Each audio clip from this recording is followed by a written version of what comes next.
ओ भाई, श्रद्धा कपूर ने तो स्त्री 2 में आग लगा दी, एकदम पैसा वसूल पिक्चर है। हाँ यार, कसम से क्या फाड़ू एक्टिंग की है। वैसे पास में पॉपकॉर्न हो और सामने बढ़िया सी पिक्चर चल रही हो तो देखने में डबल मजा आता है। ओह शिट, पॉपकॉर्न तो खत्म हो गया और अभी तो आधी पिक्चर बाकी, अब क्या करेंगे? जस्ट चिल बेब्स, पॉपकॉर्न ही तो खत्म हुए हैं, बट हमारी काली सौतेली बहन किस दिन काम आएगी? तभी पुराना सा सलवार कमीज पहने सिंपल सी चोटी में कमरे में किंजल आकर पूछती है, मोना रीटा, तुम दोनों बता दो डिनर में क्या खाओगे? देखो मोना, हमारी प्यारी काली बहन की उम्र कितनी लंबी है, नाम लेते ही हाजिर हो गई। किंजल, जाओ और जाके हमारे लिए पॉपकॉर्न ले आओ। पर रीटा, एक तो पहले ही डिनर के लिए इतनी देर हो चुकी है, रात के 11 बज रहे हैं। अगर इस टाइम तुम दोनों पॉपकॉर्न खाओगी तो फिर रात का डिनर किस टाइम में करोगी? ये सुनते ही दोनों गोरी सौतेली बहनें गुस्से में लाल पीली हो जाती हैं। अबे ओ फटे दूध की फफूंदी सी शक्ल वाली बहन जी, तेरा काम सिर्फ हमारा ऑर्डर मानना है, ऑर्डर देना नहीं, समझी? अब जा जल्दी और पॉपकॉर्न ला। और रही बात डिनर करने की, तो वो हम अपने टाइम पर ही करेंगे, रात के 1 बजे। अब दफा हो यहाँ से, काली गुलाब जामुन। नम आंखें लिए बेचारी काली किंजल किचन में जाके पॉपकॉर्न बनाती है। किंजल की माँ गंभीर लंबी बीमारी से सालों पहले गुजर चुकी थी, इसलिए पिता देव प्रेरणा से दूसरी शादी करके ले आई, जिनसे मोना और रीटा हुई। दोनों दूध के जैसे गोरी चिट्टे रंग वाली थी, इसीलिए घमंडी मिजाज की थी। वहीं किंजल काली और बदसूरत थी, लेकिन उसका दिल हीरे की तरह था। मगर हर दिन ही उसे अपनी सौतेली माँ और बहनों के ताने सुनने पड़ते थे। मोना रीटा, ये लो तुम्हारे पॉपकॉर्न, अब बता दो डिनर में क्या खाओगी? ऐसे करो, आज हमारे लिए कैप्सिकम की सब्जी, जीरा राइस, शाही पनीर, कढ़ाई पनीर बनाना। ये तो रहा मेरा। मैं डिनर में वेज पुलाव खाऊंगी चिली चटनी के साथ। हमारी ये पिक्चर खत्म होने से पहले हमारा डिनर हमें परोसा हुआ मिल जाना चाहिए, शार्प 1 बजे। ठीक है, मिल जाएगा। किंजल जल्दी से रसोई में आकर डिनर बनाना शुरू करती है, तो वहीं दोनों सौतेली गोरी बहनें मस्ती मारकर पिक्चर देख रही थी। ऐसा करती हूँ, कढ़ाई पनीर और शाही पनीर बनाने के लिए एक ही साथ पनीर फ्राई कर लेती हूँ और बाकी सब्जियों का काटा पीटी भी कर लेती हूँ, इससे थोड़ा टाइम बचेगा। देखते देखते सब्जी बनाने में रात के 12 बज जाते हैं, तो डरे लफ्जों में किंजल बोलती है, मेरे पास केवल 1 घंटा रह गया। अगर 1 घंटे में मैंने दोनों को डिनर नहीं करवाया तो वो कल की तरह ही करेंगी। नहीं नहीं, जल्दी कर किंजल।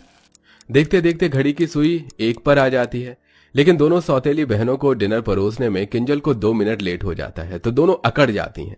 तुमने हम दोनों को 2 मिनट लेट डिनर दिया है, इसकी पनिशमेंट मिलेगी। लो खाओ खाओ, बहन के हाथ से खाने से प्यार बढ़ता है। नहीं नहीं मोना, मुझे क्षमा कर दो, कल से बिल्कुल देर नहीं होगी, मैं तुम दोनों को टाइम से डिनर करवाऊंगी। बोलते बोलते किंजल की आंखों से डर के मारे आंसू छलक पड़ते हैं। मैंने कहा खाओ। मोना भाप निकलता खाना उसे खिला देती है। खाना काफी ज्यादा गर्म होने की वजह से बेचारी किंजल का मुंह जल जाता है। फिर मोना रीटा डिनर करते करते रात के 1 से 2 बजा देती हैं। किंजल झूठी प्लेट उठाकर किचन में आ जाती है और बिलख बिलख कर रोने लगती है। हे भगवान, तूने मुझे कैसी जिंदगी दे दी है, अपने घर में मैं नौकरानी हूँ। रोते रोते वो किचन में ही चटाई डालकर सो जाती है। तभी सुबह के 5 बजते माँ प्रेरणा किचन में धमक पड़ती है और लात मारकर जगाती है। अरे ओ काली कलूटन, चलो जल्दी से। लेकिन जब किंजल नहीं जागती तो मोना रीटा भरी बाल्टी का पानी डाल देती हैं, जिससे वो घबरा कर उठ जाती है। हे भगवान जी, ये मुझ पर पानी किसने डाला? ये शुभ काम हमने किया है। मोना रीटा, ये क्या बदसलूकी है, किसी सोते हुए इंसान के साथ इस तरह से पेश आना, जबकि तुम दोनों ने देखा था कि रात को मैंने तुम दोनों को 1 बजे डिनर करवाया था। उसके बाद सोते सोते मुझे 2-3 बज गए थे। ये सुनते ही प्रेरणा अपनी गोरी सुंदर बेटियों की साइड लेते हुए बोलती है, अरे ओ कोयला खादान, मैं देख रही हूँ कि तेरी ये कैची जैसी काली जुबान कुछ ज्यादा ही चलने लगी है। उठ और नाश्ता बना, समझ गई? जी माँ।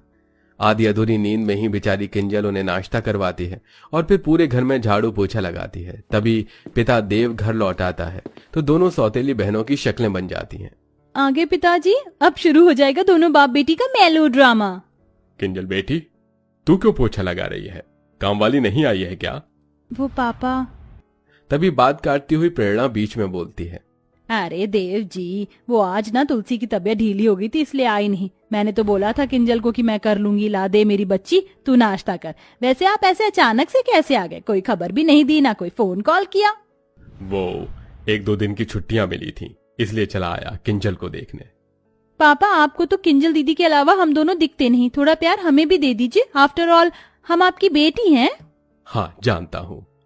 देव अक्सर काम के सिलसिले में महीने महीने बाहर रहता था, इसलिए उसे इस बात की कानो कान खबर नहीं थी कि उसकी दोनों सौतेली बेटियों ने किंजल को नौकर बनाकर रखा था। वो हर महीने खाना बनाने वाली और 3 टाइम के बर्तन मांजने वाली के पैसे भिजवाता, जिसे प्रेरणा बेटियों में उड़ा देती थी।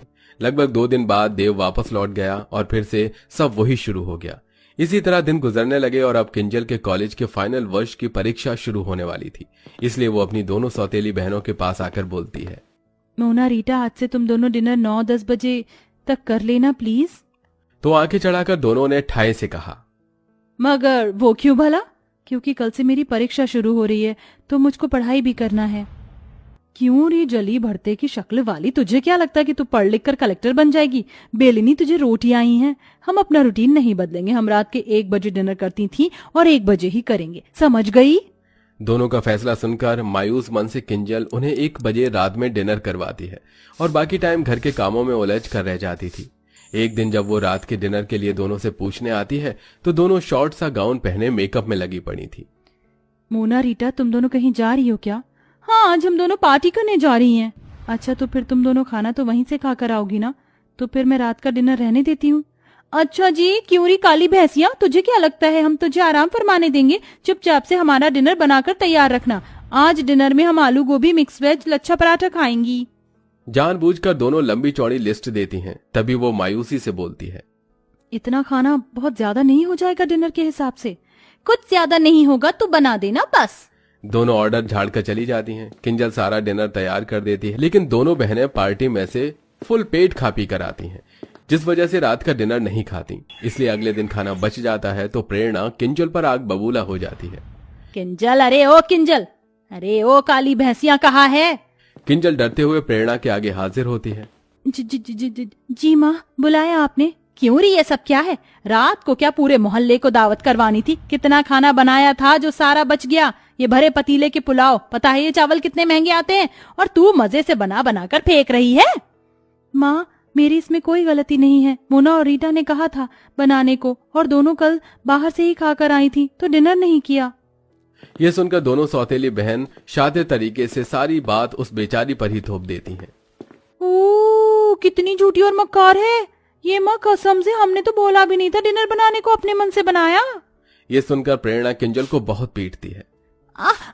माँ, मत मारो ना माँ। बहुत चर्बी बढ़ गई है तुझको शाही पकवान खाकर। आज से तेरा खाना बंद, अब केवल तुझको सूखी रोटी मिलेगी बस।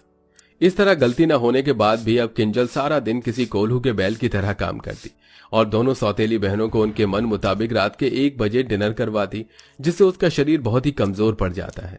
अरे ओ बहन जी, ये कैसी काली दाल बनाई है तूने, अपनी सूरत के जैसी। अब कौन खाएगा इसको? सब्जी भी एकदम बीमारों वाली बनाई है। रुक जा तू। गुस्से में मोना उसके बाल पकड़ लेती है, जिससे वो चक्कर खाकर बेहोश हो जाती है। उसी टाइम आधी रात को पिता देव घर लौट आता है और बेटी की बिगड़ी हालत देखकर आपा खो देता है। किंजल बिटिया उठना, आखिर तुम दोनों ने क्या किया है इसके साथ? देव डॉक्टर को बुलाता है, जहां एक तरफ डॉक्टर उसकी जांच पड़ताल करते हैं तो वहीं दोनों सौतेली बहनों की आंत सूखी जा रही थी। देखिए, इनके शरीर में बहुत सारे पोषक तत्वों की कमी है। इन्होंने काफी दिन से सही ढंग से खाया पिया नहीं है और इन्हें नींद की भी शिकायत है। इनको भरपूर नींद और अच्छे खान पान की जरूरत है। तभी किंजल को होश आ जाता है। दोनों बहनों को पसीने छूटने लगते हैं। अब तो ये पिताजी के आगे सब बोल देगी, हमारी वाट लगा देगी कि हम इससे रात के 1 बजे डिनर बनवाते हैं। लेकिन किंजल कुछ भी नहीं बोलती, जिससे दोनों घमंडी बहनों का स्वभाव बदल जाता है और वो रोते हुए कहती हैं, आई एम सॉरी किंजल, हम दोनों को माफ कर दो। हमने तुम्हें आधी आधी रात को डिनर बनवाने के लिए मजबूर किया। किंजल दोनों को माफ कर देती है और अंत में दोनों बहनें उसका अच्छे से ख्याल रखती हैं। साथ ही उनकी बुरी लत जो रात के 1 बजे डिनर करने की थी वो भी खत्म हो जाती है। तो देखा दर्शकों आपने, अच्छे स्वभाव से हम किसी का भी दिल जीत सकते हैं, जैसा कि हमारी स्टोरी की काली बहन ने अपने अच्छे स्वभाव से अपनी दोनों खूबसूरत घमंडी बहनों का दिल जीत लिया। तो दोस्तों, आपके हिसाब से रात का डिनर करने का सही टाइम क्या होना चाहिए? कमेंट बॉक्स में जरूर बताइएगा। साथ ही आपको हमारी ये कहानी कैसी लगी हमें ये भी बताइए।